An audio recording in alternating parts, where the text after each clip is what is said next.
Someone once told me, if you want to know what's really important to a person, you only need look two places: their checkbook register and their calendar. On this episode, how to align your calendar with what matters most. This is Coaching for Leaders, episode 431. Produced by Innovate Learning, maximizing human potential. Greetings to you from Orange County, California. This is Coaching for Leaders, and I'm your host, Dave Stachowiak. Leaders aren't born, they're made.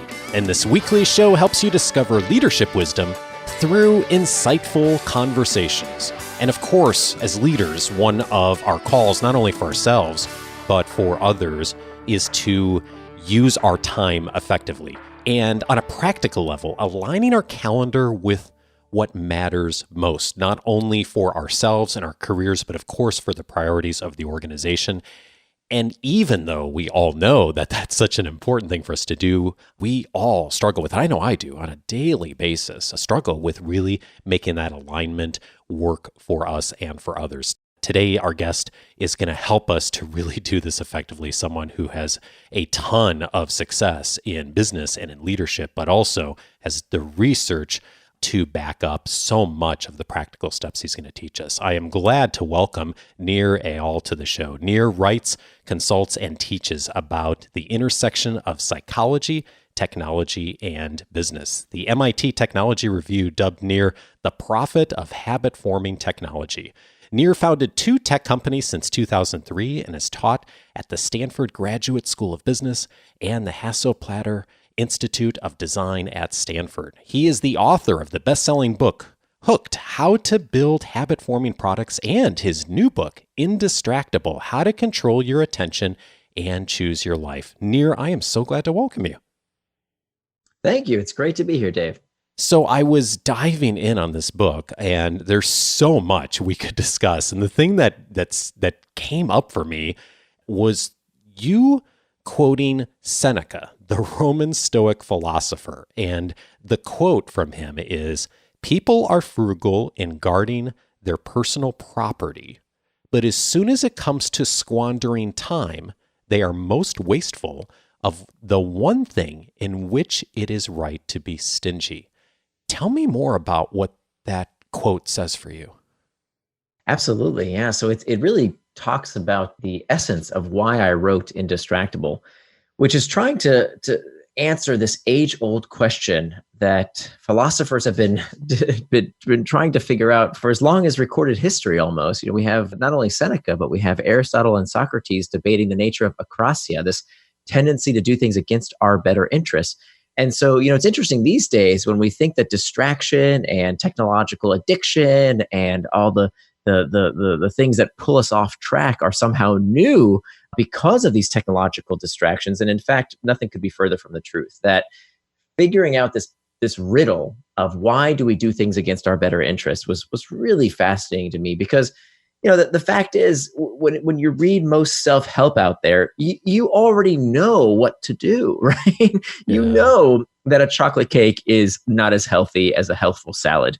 You know that we should exercise at the gym. We know that we should, when we sit down at our desk at work, we should do that hard task that requires us to focus, that presentation, whatever it is that we need to prepare for. And yet we find ourselves, checking email or Slack channels or Googling something when we know we should get down to work.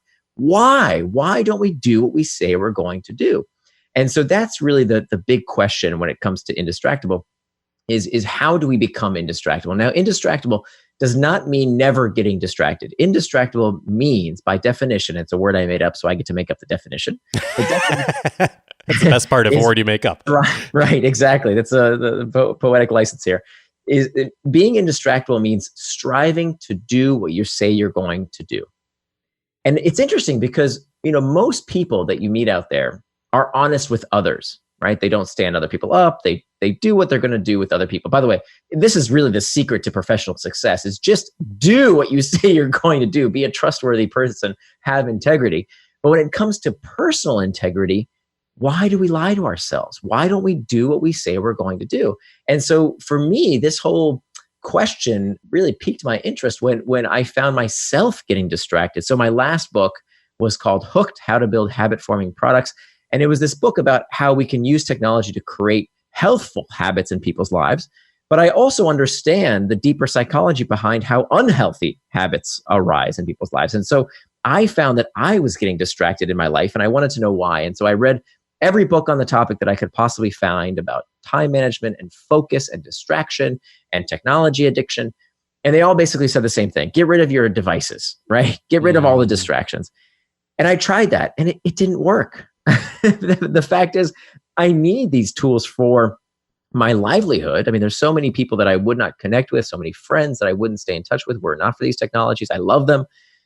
And it didn't deal with the real issue, the real root cause of distraction. So the book is really about an exploration into the psychology of distraction. Why don't we do what we say we're going to do? And what is the root cause of distraction itself? So I'm really interested in what you said there of do what you say you're going to do. For a lot of people, they haven't even gotten that far yet of really saying what they're going to do, because one of the things the research shows that you cite is that 1/3 of Americans don't or keep rather a daily schedule, which means 2/3 don't. And so you make the point that it's not a distraction unless you know what it is that it's distracting you from. In a lot of cases, we haven't even defined what's important in order to be distracted from it, right? That's absolutely right. And so this is kind of what drives me nuts about the current conversation around the role that technology plays in our lives. You know, it's so interesting because I've worked with hundreds of people, and many of them will tell me how distracting the world is and how these technology companies are distracting them and building this addictive technology that's keeping them from doing what they need to do every day. And I understand this deeper psychology, but my first book was about this, right? It was called Hooked. I mean, I know very well. I've worked with companies to build habit-forming products, you know, for good habits, not for frivolity. But, you know, I understand the technology that's being used, and I understand the deeper psychology that's being used. And my first question will always be, wow, you know, I'm really sorry that it seems like things are so distracting for you these days. But can you tell me, you know, what did you plan to do with that time? You know, what was the thing that you planned to do that distraction pulled you away from? And, you know, the overwhelming majority of the time, they'll take out their phone and they'll kind of sheepishly look at it, and, you know, they'll look at their calendar, and I'll say, well, can I see your calendar? You know, can I see what distracted you, what you plan to do today? And it'll be blank. The calendar will be empty. You know, maybe a dentist appointment here or there or something, you know, something like that. But, you know, the fact is, in this day and age, if you don't plan your time, somebody else will plan it for you. Mm. Whether it's something happening in the news, your kids, your spouse, your boss, Facebook, Slack, email, something is going to eat up your day if you don't decide what you're going to do with it. And so it's absolutely critical to do what I call make time for traction. So the opposite of distraction is traction. Traction are these actions that we take that move us forward in life, that help us do what we say we're going to do with intent. The opposite of traction is distraction, any action that takes you off track.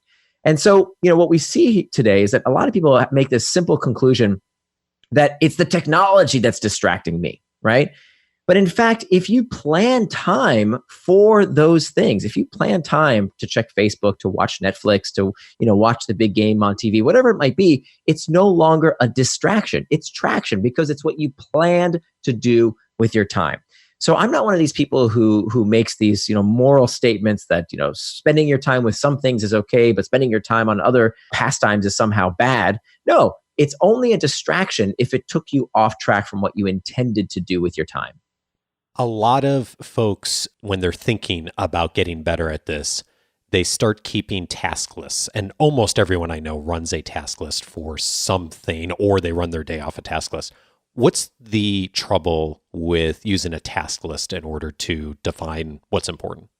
Yeah, so I call this the myth of the to-do list. The myth of the to-do list says that if you just magically write something down, that it'll get done. And, you know, everybody, when you say it out loud, people realize how ridiculous it is. When I say this in front of a crowd, people usually giggle because they know exactly, come on, you know, this is so stupid. What? And by the way, I am guilty of this. I mean, me too. up until I wrote this book. I mean, this is what I thought. I thought I was being a very productive person. I write down all my tasks every day, And then I'm supposed to tick off the box next to each task. And, as I do them. Well, let me confess that for years now, I would take yesterday's things that I didn't finish and put them on the next day and the next day and the next day's to-do list. And this went on forever and ever. And so, when I finally studied the psychology of distraction, what I realized is that, to-do list is an incomplete tool. If you just use a to-do list, you're really only using half of the solution. The other half of the solution is to make time for those tasks. That so many people are focused on the output. That's all they think about. I need to get this done, this done, this done. Well, those are outputs. But human beings are horrible at predicting output. There's been many studies that have shown that people are really bad at predicting how long a task takes them to do. So what I tell folks and what I advise is not to plan the output, only plan the input. Well, what inputs can you control? There's so many exogenous factors to what you have to do for your job, what you have to do in your personal, professional life. And, so many things can interfere with an output. If you need to do a big report, a big presentation, well, you need the graphics from Marty and you need the data from Susan, and all these different parties have to align to get you to do the task by a certain deadline. So you don't always control all of the factors that go in that end in an outcome. But what you always control is the input of time. So the rule here is control for the inputs and the outputs will follow. So that means if you have something on your to-do list, you need to make time for it in your calendar, right? There needs to be a time and place where you will do what you say you're going to do. This is the whole crux of becoming indistractable, is making time for traction, making time for those actions that you are going to do with intent. Yeah. As I'm thinking about this, I saw a study 3 or 4 years ago, and I forget who it was from, but the crux to the study was that the most successful people, and I forget how they define success, but the most successful people don't use a task list. I saw it and I was like, interesting, because at the time I was mostly running stuff off a task list. And as I read through the study, I found it really interesting that the challenge that a lot of folks had run into who had found better ways to do it was the same challenge I'd run into with the task list, is that I was really bad in the moment of deciding what I should do next on my task list. Or I would pick the thing that seemed easiest to knock off the list, but not necessarily aligned with the most important thing that I should be doing throughout the day. So I'd end up having been busy, but I haven't necessarily focused time and attention on the thing that was most important, or have figured out how much time I really should have put into it. Have you found that struggle too when you were doing task lists before? Is that kind of a dynamic? Oh, it's so interesting. This is anecdotal, but in my experience, when I've worked with thousands of different executives and their teams, and it's amazing. The executives will all carry around a schedule. It's either printed or they're using their calendar. They're looking at their phone for their calendar, but most of them actually print out a piece of paper with their day's agenda, their day's calendar, literally by the minute. But their teams don't. And so if there's one good rule to becoming more productive in life, is emulating the habits, the behaviors of the person that you want to be like. So if you want to move up the corporate ladder, well, we should probably take a look at what the executives are doing. And they are keeping a calendar down to the minute. And so that's why there's 4 main techniques to becoming indistractable. And one of those main techniques is to use what's called time boxing. It's one of the most studied areas of psychology, is this idea of setting an implementation intention. Thousands of studies have now shown the promise, how effective it is to simply say what you're going to do and when you're going to do it. And that's what making a time box calendar is all about. And again, this is only one of 4 techniques, so I don't want to overemphasize it, but it is something that's incredibly practical to do. Now, this doesn't mean that we become militant about every minute of our day. What it means is that we set a template for what our ideal week looks like. And then every week, for me, it's a week increment, but for other people, it might be a month-long increment. It might be a daily increment. Depends on how frequently your schedule changes. You're looking at that calendar and you're assessing, hey, did I have enough time for the different things that I needed to accomplish? Did I have enough time for email, for meetings, for that presentation, whatever it might be? You're looking retrospectively at the calendar as opposed to looking in the future and just guessing. You're looking at it based on data, based on how did I do according to this calendar. Maybe I need to make more time for the things that I didn't get done. And so that's why this technique is so powerful. It's called making time for traction. It's fascinating because I've found myself doing the same thing over the last few years. I still keep a task list, but I probably only look at it every 2 or 3 days just to catch like administrative stuff mostly. But for things that are important, it's blocking out time during the day to do it. And I want to come back to you on something you said just a moment ago, the ideal week. Tell me more about the ideal week. Yeah, so this is where we have to start. When it comes to making time for traction, it really starts with understanding our values. Many people will talk a good game, myself included, about what's most important to them in life. That they say, my family is very, very important to me. My health is very, very important to me. But when you look at their calendar and when you see where do they spend their time, it doesn't always reflect their values. And so the idea here is the first step is to define for yourself based on your values. And I'm not going to tell you what your values should be. If you want to prioritize work, that's wonderful, right? If you want to be in the office, 20 hours a day, that's totally up to you if that's in accordance with your values. And it turns out if you take some time to assess those values, to introspect a bit about your values, and then you live out those values on your calendar. This is what I call turning your values into time. Like literally being able to visualize on your calendar where your values are manifested in your schedule, then this is what we have to do. This is the process of introspection to make sure that we align our time with our values. And it's starting with the center is ourselves. How do we spend time on improving ourselves? Well, we can make sure that we make plenty of time for sleep. We can make sure that we make time for eating healthy meals. We make time for learning, that we spend time with the audiobooks, with a course, with whatever it is that improves our mental well-being. And then the outer circle of that is our relationships, that we have to make time for our values to spend time with the people that we care about most. So whether that's our children, whether that's our spouse, whether that's people in our community, again, that time needs to have a place on your calendar, or as you and I both know, it won't happen, right? Especially these days where we have this epidemic of loneliness. We know that loneliness is as detrimental to people's health as smoking and obesity. And there's a loneliness crisis today in America, especially with the decline of civic groups and organized religion. The cost of that has become that we just don't get enough time to be with people who we care about and who care about us. And so the solution to that is to make time for your friends. And you say, oh, well, I like to be spontaneous. The fact is, if you don't make that time, it's not going to happen. So we need to do what I call planned spontaneity, right? Where we plan time in our day to get together with our friends on a regular basis, where everybody knows, okay, this is what we're going to get together. So I do this little friends group I describe in the book called the kibbutz. Every 2 weeks, we know same time, same place, we're going to get together. If you can come, great. If you can't come, then that's fine too. There'll be enough people around the table to have a discussion. And it's on the calendar. It's booked in advance.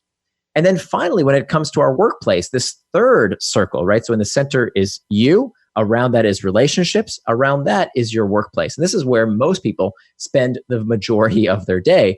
Now, even there, we want to make sure that we spend our time in a way that is consistent with our values. So is it part of your values to constantly do reactive work? Perhaps. I mean, if that's your entire job is just responding to customer service requests, well, then that might be what your job description entails. And all you're doing is reactive work. But what I find, and I'm guessing is the case for most of your listeners, is that they require also some reflective work.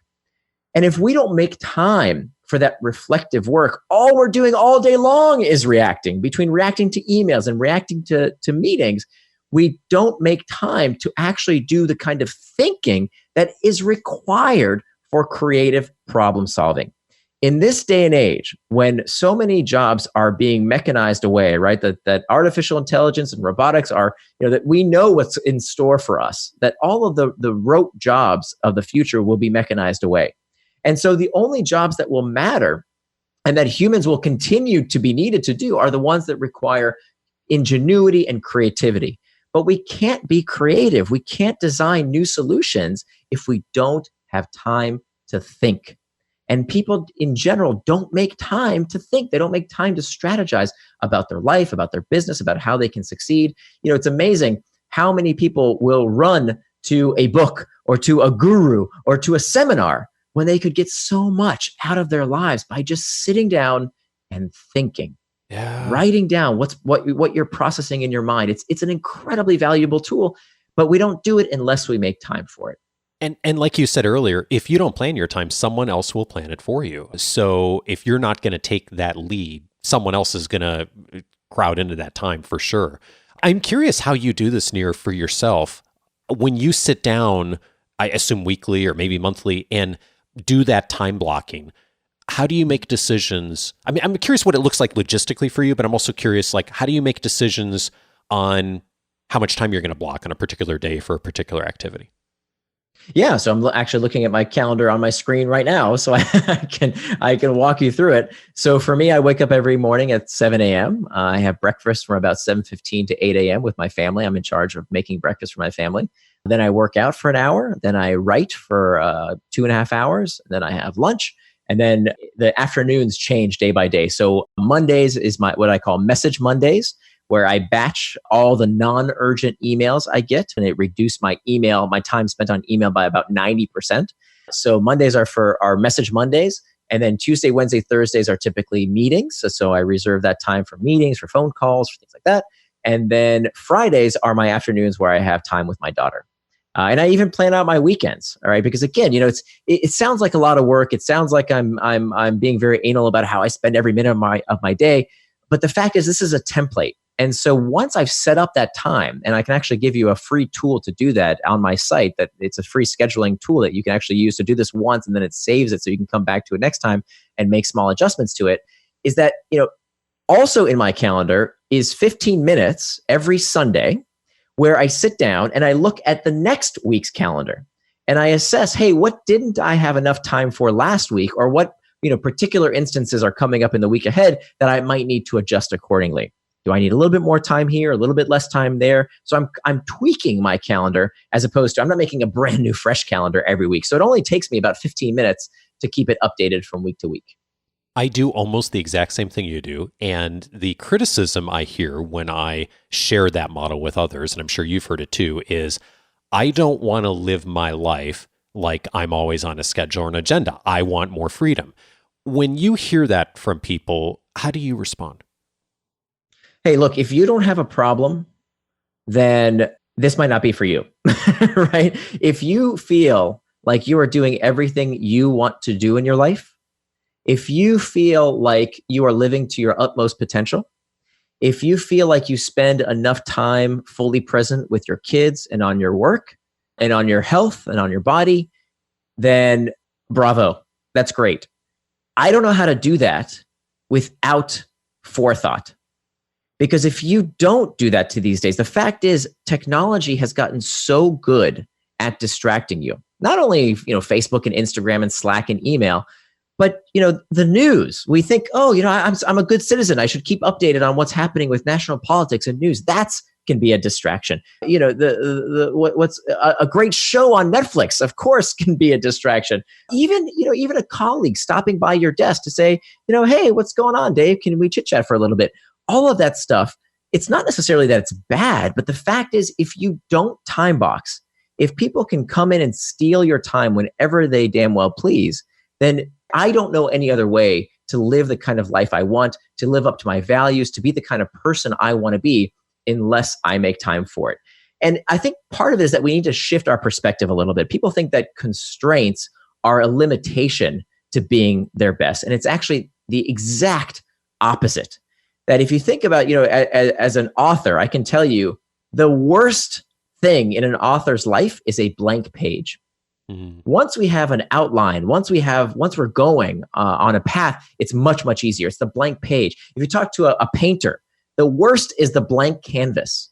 Why? It's the tyranny of choice. And this is also another well-studied psychological phenomenon. When we have unlimited choice around all the things we could do, it's like you said, right? I have this long to-do list.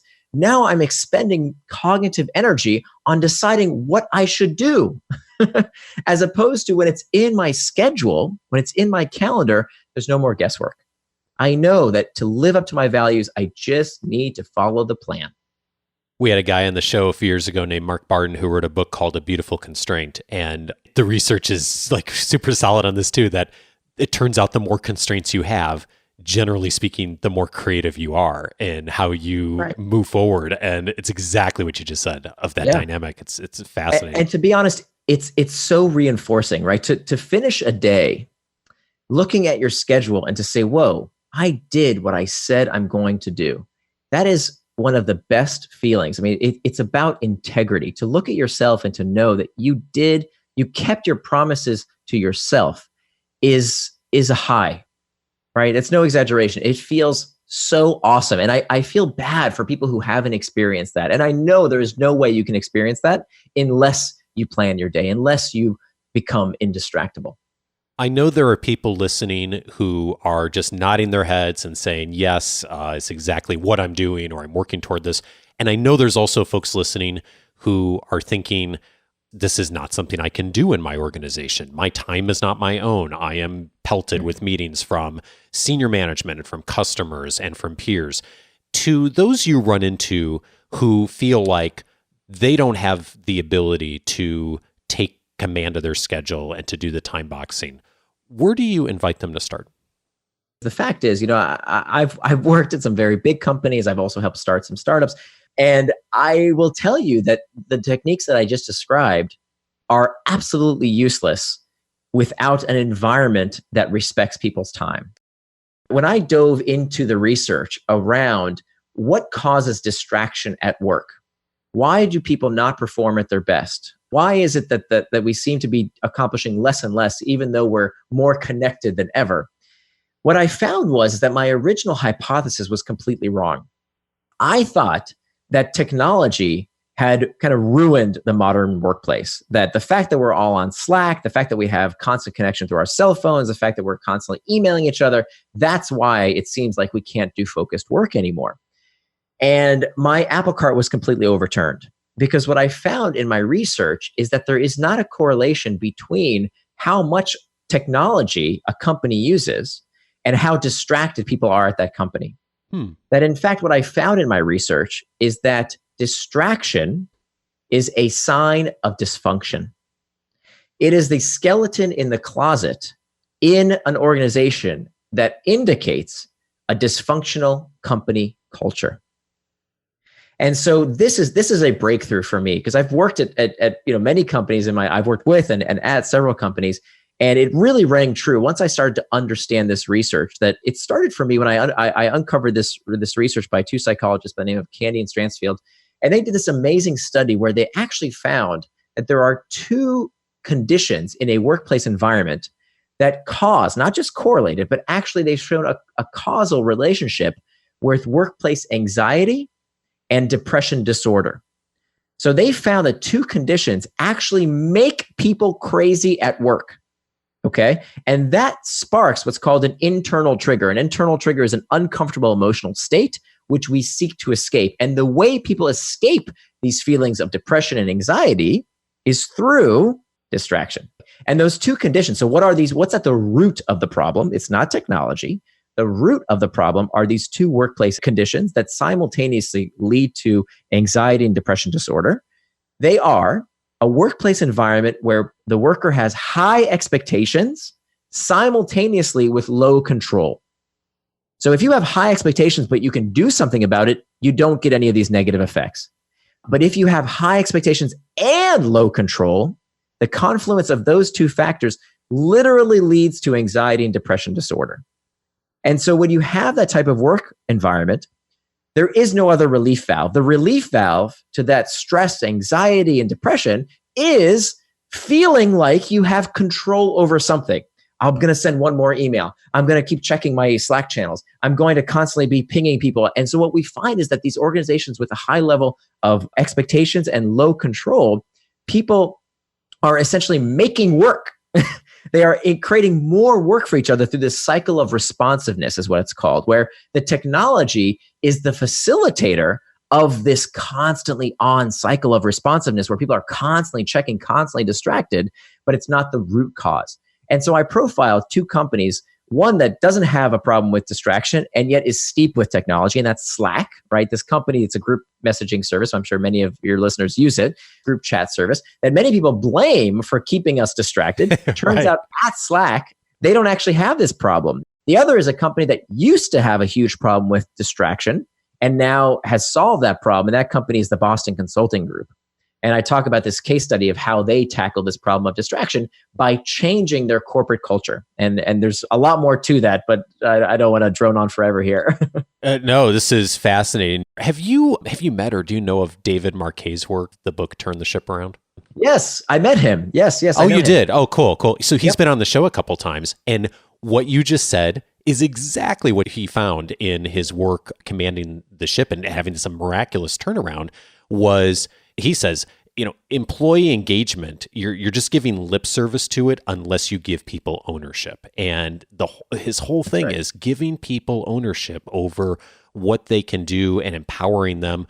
And that's the best way to engage. And it's exactly what you just said. If people don't have that, then they're going to find ways to engage, but it's going to be the things like Slack or sending emails or the things that are the quote unquote distractions, right? Yeah. The problem of distraction is really the canary in the coal mine. Yeah, I hope folks are hearing what I've discovered as going through the book. I mean, there's so much here that we could talk about. We're just zeroing in on one key piece as far as calendar and time boxing. So much more here.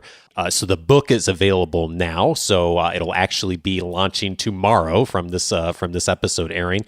And Nir, there's a few resources on your website as well. You mentioned the template, and we'll include that in the weekly guide. But could you tell folks about what's there for those who want to go dive in more?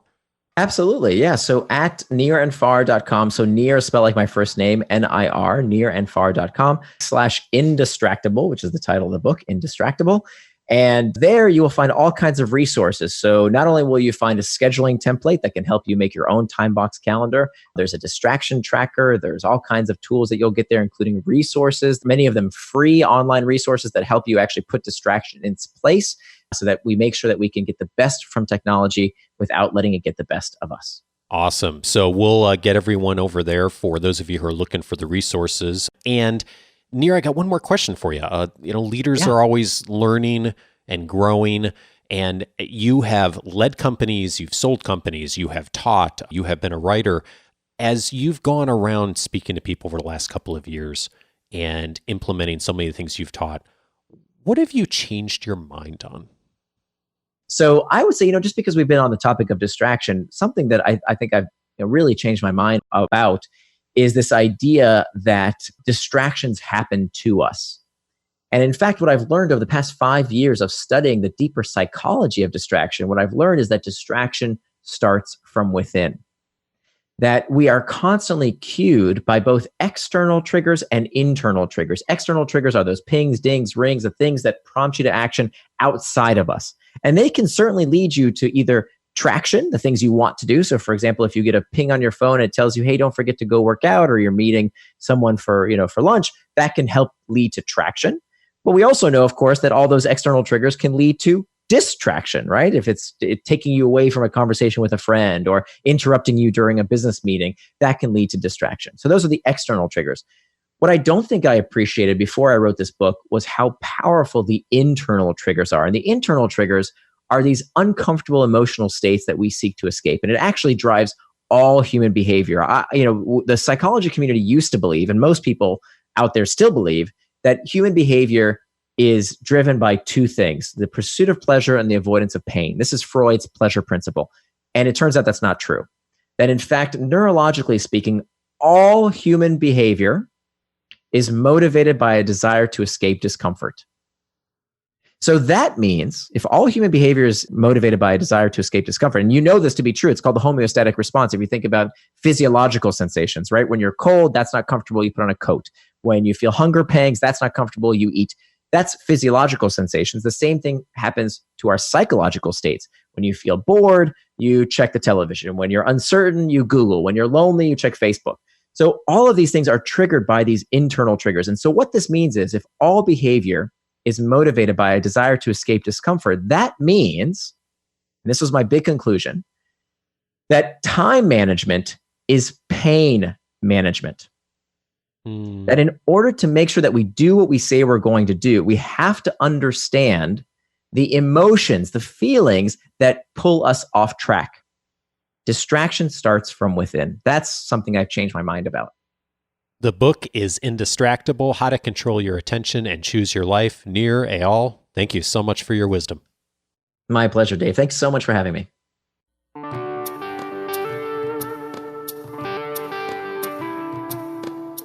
We've had many past conversations on the show about productivity, planning, time management, and 3 of them in particular will be helpful to you in addition to this conversation today. One of them is episode 184, Getting Things Done with David Allen. He is, of course, the author of the bestseller, Getting Things Done, probably the seminal book on time management and productivity for our era. And in that episode, David walked through for us some of the key tenets of getting things done. And then he took questions from our listening audience on how to utilize the methodology effectively so we can spend more time on the things that are most important, just as we were talking about in today's conversation. That's a great introduction to the Getting Things Done ecosystem. And if you're a GTD fan, as am I, and have used it, or maybe you've heard about it and you'd like to dive in a bit, episode 184 is a great starting point for you. I'd also recommend episode 207, How to Transform Your Limitations into Advantages, with Mark Barden. He is the author of a book called A Beautiful Constraint. This is a conversation I have thought a lot about over the years since Mark and I have had it, and in particular, the philosophy behind the book and the case that if you really want to create some amazing things in life, one of the best ways to do that and to be creative is to put constraints on it. A lot of us think and assume, I know I did for a long time, that if we just had all the resources, all the time available in the world, boy, we could get a lot done with it. And it turns out most of the people out there who really create amazing things and are creative and build great organizations and teams do it with constrained resources and learn how to work within those constraints. And those constraints actually drive more creativity and productivity. It's very, very well aligned with this conversation. And if you'd like a little more inspiration on that, episode 207 is an important listen for you. And then finally, I'd recommend episode 319, The Way to Stop Spinning Your Wheels on Planning. In that episode, I just by myself solo walked through what I do to plan effectively, how I approach my systems. How do I plan for the long term over a course of a quarter? And then how do I actually tactically break that down and plan out each week? So if you really want to get into the tactical details of at least how one person does it, episode 319 will be helpful to you. And I use a philosophy, or not a philosophy rather, but a structure that is tuned into a book called The 12-Week Year, which is planning in much smaller increments. I found that to be so helpful to me over the years. And if you're looking for a system that'll help you to plan effectively, use your time well, episode 319, a good starting point for you. All of those episodes are available on the Coaching for Leaders website. They're actually all tagged under the topic of productivity. If you go on to coachingforleaders.com and log into your free membership, you can look at all the past episodes on productivity and many other areas. And of course, you can search everything by topic. If you haven't yet set up your free membership, boy, I'm inviting you to do that because there's so many great resources for you up there, including the episode library, searchable by topic. Also, when you join the free membership, you'll get access to everything in our portal there, the book notes, my own personal library, the member cast, there's a whole bunch more, and you'll also get access to my weekly leadership guide. Every week, I am scouring the internet looking for some of the best articles, audios, videos that others have posted out there, and then putting them in a guide and sending them to you on Wednesdays. So if you're looking for some more resources, that's a great place to start. Coachingforleaders.com to set up your free membership. Next week, I'm glad to welcome Denise Hindinge on the show. She is going to be teaching us how to work with a board more effectively. So join us next week for that. Have a fabulous week and see you next Monday. Take care.